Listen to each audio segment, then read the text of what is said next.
Allora, riprendiamo. Segretario, a lei il là per dare l'aggancio poi al Presidente. All'interno della categoria, lei è il territoriale per carità, si è costituito un gruppo di giovani. È molto interessante questo. Sotto quale profilo secondo voi? Leggo un messaggio che è arrivato. Buongiorno, vi dico che in certi bar si mangia meglio che in ristorante. Beh, prego. può essere, quindi complimenti al gestore di quel bar, perché insomma evidentemente riesce a valorizzare bene le materie prime e le attrezzature di cui dispone. No, tornando alla domanda che mi faceva, sicuramente il gruppo giovani ha una valenza fondamentale, perché i giovani rappresentano il futuro. Sembra una frase fatta e scontata, però è la realtà. Rappresentano il futuro della ristorazione, della gastronomia e anche della base associativa per quanto riguarda Appe dei prossimi anni, dei prossimi decenni. Quindi per noi, ed è una novità in provincia di Padova, ma credo anche a livello regionale, poi il Presidente lo confermerà, la costituzione di questo gruppo composto esclusivamente da giovani imprenditori, soci con un'età inferiore ai 42 anni, serve per porre le basi per quello che sarà la ristorazione e i pubblici esercizi, quello che saranno i pubblici esercizi per i prossimi 10, 20 e 30 anni. Quali sono i presupposti, Presidente? E perché? Quindi che cosa ambite? Quali sono le difficoltà che riscontrate? Quindi quando si costituisce un'associazione di categoria specifica è per essere più forti, far massa critica, anche per fare delle istanze a livello governativo, no? Certo, allora come giovani noi esistevamo già da qualche anno, forse anche più di qualche anno in realtà, a livello nazionale, perché c'è il gruppo Giovani Imprenditori della FIPE, che è la Federazione Italiana Pubblici Esercizi, costituita a livello nazionale. C'è il gruppo Giovani, di cui io sono stato eletto consigliere nazionale, e già appunto a Roma abbiamo fatto molto lavoro. C'è da dire una cosa importante: ci siamo resi conto, non solo io, ma anche altri bravissimi giovani che mi supportano e mi sopportano anche molte volte, permetta la battuta, a livello veneto mancava, ci sentivamo di avere delle peculiarità e comunque anche come sistema economico, come sistema di pubblici esercizi, come sistema territoriale, avevamo bisogno di una rappresentanza veneta, perciò ci siamo messi al lavoro e dopo mesi di lavoro, mesi di comunque colloqui, mesi per capire con i nostri senior come far nascere questa nuova realtà, ci siamo riusciti. Il 28 di settembre di quest'anno ci siamo costituiti con grande gioia, perché era un percorso che avevamo iniziato da parecchio tempo prima. Ci sono giovani che hanno diciamo un po' più di esperienza, come sottoscritto e i miei vicepresidenti. In che settore? Pubblici esercizi sempre. Quindi sempre, cioè, che vuol dire tradotte sì. per i non addetti ai lavori? Ad esempio abbiamo due vicepresidenti, Elena Bordin di Venezia, siamo nel settore del pubblico esercizio ristorazione con albergo, e l'altro vicepresidente Manuel Baldo di Verona, e siamo nel settore prettamente del bar, quindi abbiamo un'eterogeneità di rappresentazione. Quindi possono essere ristoranti, alberghi attivi, bar, sì. Tavole calde, tutti i luoghi dove ci sia una somministrazione di un alimento, di una bevanda.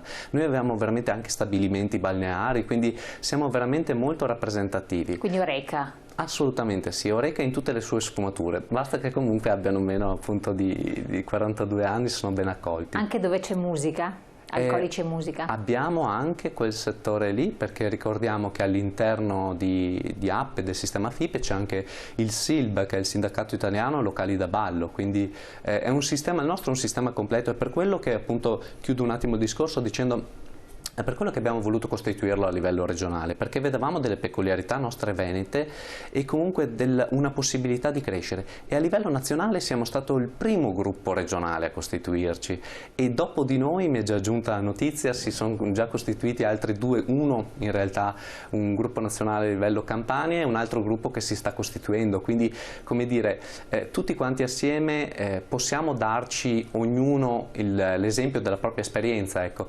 Quindi possiamo veramente fare molto. Questo dicono che uno dei...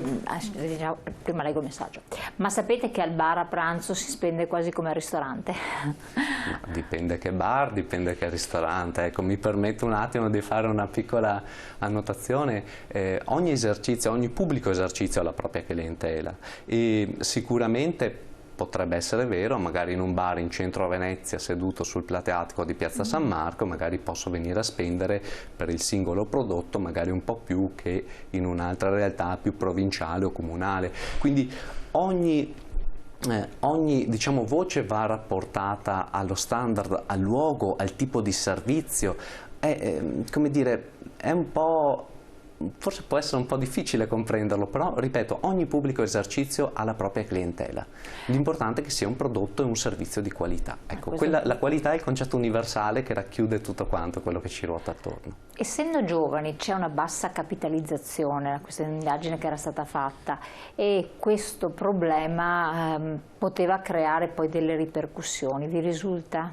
Assolutamente sì, tanto è vero che se noi andiamo a guardare quelli che sono i dati delle purtroppo chiusure che ci sono state post-Covid. Voi ne avete lamentate tantissime. Molte, però soprattutto riguardano attività giovani come attività, quindi come anni di apertura, ma giovani anche purtroppo come gestione, perché naturalmente il settore dei pubblici esercizi, quindi bar, ristoranti, pizzerie, pasticcerie, tavole calde, sale da ballo, eccetera, già di per sé è un settore con un alto turnover. Se è questo, e quindi con un alto tasso di aperture e chiusure, se a questo ci aggiungiamo la crisi che ne è derivata e che purtroppo anche nei prossimi mesi deriverà dal Covid, ha inciso in maniera molto pesante soprattutto sulle attività più giovani. Su questo non c'è nessun dubbio, e per questo anche come gruppo giovani dovremmo, e Alessandro insomma su questo si sta già muovendo, attivarci con iniziative a sostegno di questa particolare tipologia imprenditoriale. Ecco, una cosa molto importante, perché ha detto giovani attività o giovani operatori del settore, no? Perché c'è anche un discorso di un'attività giovane magari gestita da una persona che poi ha 44 anni, però insomma è sempre giovane. Ero a Roma in questo weekend e ho visto un'enormità di locali, bar chiusi, un danno pazzesco. Ma come faranno a riaprire? Ma quanti ristori hanno ricevuto? Allora, questa è, infatti riprendo un po' la domanda che volevo fare. Consigli per chi vuole dedicarsi a questa attività, per chi l'ha appena intrapresa o la vuole intraprendere, perché tante volte è stata la prima buttata, è venuta con la grande crisi del 2008 da noi, no? Molti licenziati hanno perso il lavoro e hanno detto mi metto a fare il barista, apro un piccolo ristorantino in proprio eccetera, senza avere gli strumenti tecnici o per capire anche dove farlo, se era una zona buona, non era una zona buona, le entrate, le spese, le uscite, insomma tanti meccanismi che voi conoscete benissimo.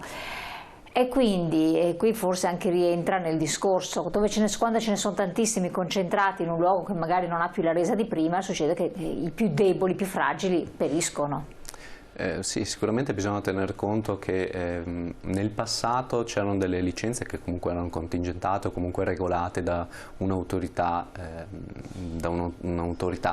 Con il decreto di Bersani, le liberalizzazioni, tutto quello che ci è andato dentro, diciamo si è lasciato al mercato la selezione.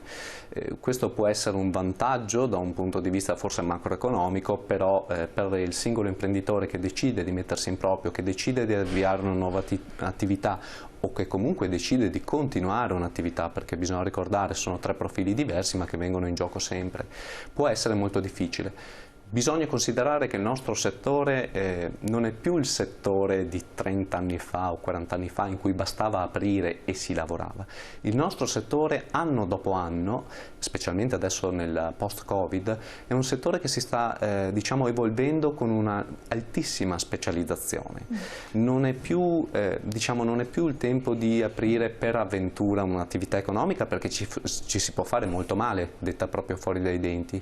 In realtà in tutto questo per fortuna esistono anche dei nuovi imprenditori che si mettono in gioco e molto spesso, forse oserei dire nella stragrande maggioranza dei casi, sono appunto giovani imprenditori. Allora quello che io mi sento di consigliare è rivolgersi comunque ad un'associazione di categoria, quale ad esempio la FIPE, che è specializzata ed è la maggiormente rappresentativa del nostro settore, perché in questo caso noi possiamo dare tutti gli strumenti, i consigli anche di tipo amichevole e tutti quanti appunto dicevo gli strumenti di tipo tecnico per riuscire a pianificare, valutare, aprire, gestire e possibilmente sviluppare e migliorare un'attività.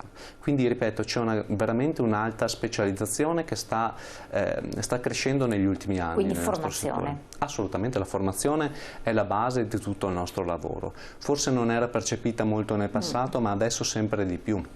quindi anche ai giovani, giovanissimi che magari non hanno ancora finito la scuola dell'obbligo, io mi sento di dire comunque fate un pensiero nel settore dei pubblici esercizi, perché comunque è un settore che può dare veramente molte gratificazioni, sia come imprenditori che come collaboratori, perché bisogna pensare che è un settore meraviglioso in cui riusciamo a lavorare quando le persone comunque fanno festa, quindi c'è un'occasione di gioia nelle persone con cui noi lavoriamo. Sotto questo punto di vista... Saperla condividere, no? Assolutamente sì, dopo per carità ci sono anche gli aspetti meno belli, nel senso che noi lavoriamo comunque nel weekend, però voglio dire c'è sempre un contraltare, no? Dall'altra parte riusciamo a muoverci nell'infrasettimanale quando ad esempio non ci sono le file al mare, non c'è quella calca di persone che ci impedisce di godere comunque qualche momento di relax, quindi questo è solo uno degli aspetti. Voglio dire, il nostro è un settore comunque, lo dico per esperienza personale, veramente, veramente meraviglioso. Quindi... Innamorato della propria attività, quindi motivatore. Assolutamente. Bene. Adesso sentiamo anche il segretario, andiamo in pubblicità qualche secondo, poi siamo di nuovo con voi.